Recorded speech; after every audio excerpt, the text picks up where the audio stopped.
to another Freedom Talk, where Vivekji takes questions from seekers across the world. Freedom Talks happen on Sundays during Vivekji's Meaningful Morning sessions. If you're interested in joining, find out more about Meaningful Mornings on our website, chinmayaniagara.com. Let's tune into this week's questions.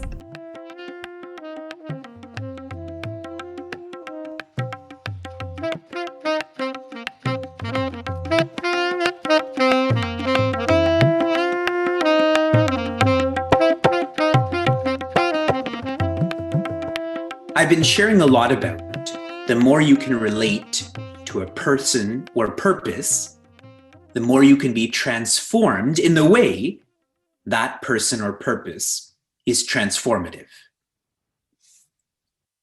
In our Freedom Talks, the questions that are asked, I'm sure all of you have that question. The answers that are given, I'm sure this is meaningful to you. So we continue. From Portland. Om, is it an original thought? No, Om is not a thought. What is Om's relationship with time? Time began after Om. Is Om silence? No. There's a form and name, so it can't be silence. Is Om incessant rhythm of consciousness? Sure. You can interpret Om as a vibration. No different than you may see a solid body, but really I'm just energy that's vibrating, energy that's changing, just like you. As a homework from my yoga, we were all asked to sit still for at least an hour and consciously tune in with the Om within. If this is hard, play it in the background and tune to that frequency. I once experimented on this in an open field outside, sitting under the shade of a tree in the late morning. Very descriptive. After 15 to 20 minutes, my eyes opened with impulse to increase Om volume, and a sideways glance revealed a 1 to 2 foot long green snake. Whoa. Rapidly advancing toward my asana. Instinctively, my instinct kicked in and I ran, yelling, "Mom, Mom," to where she was examining her juvenile crop. When I reported this back to the class, I received this rebuke. Next time, be more serious about your practice. My commentary on this commentary is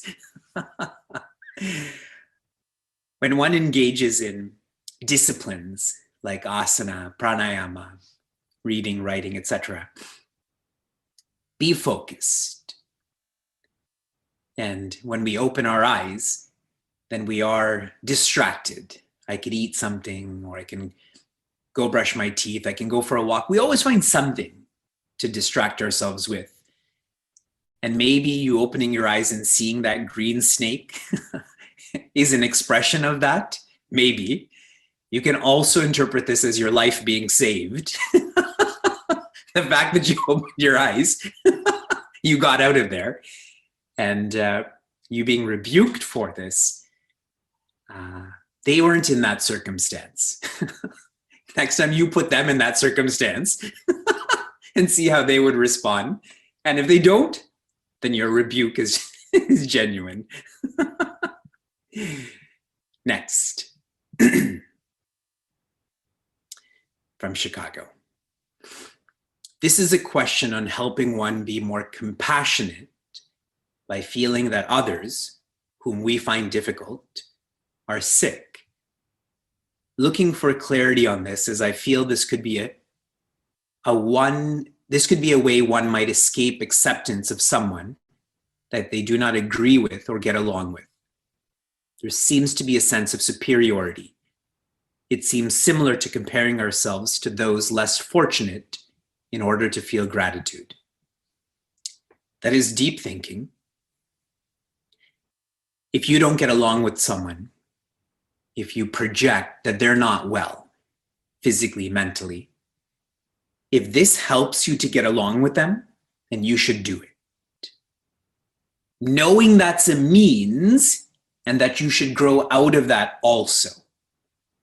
Just like in the example you gave, if I'm an ungrateful person, to help me be grateful, I should compare myself to those who have less than me, are less than me.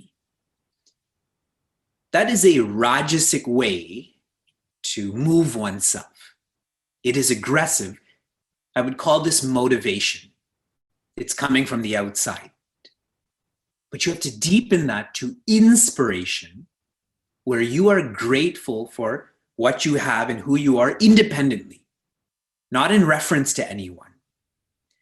And the same goes with being kind to another, not because you're projecting that they're sick, but rather, everyone has strengths, that we are interdependent, that being also has the same value that you do in their body, in their spirit.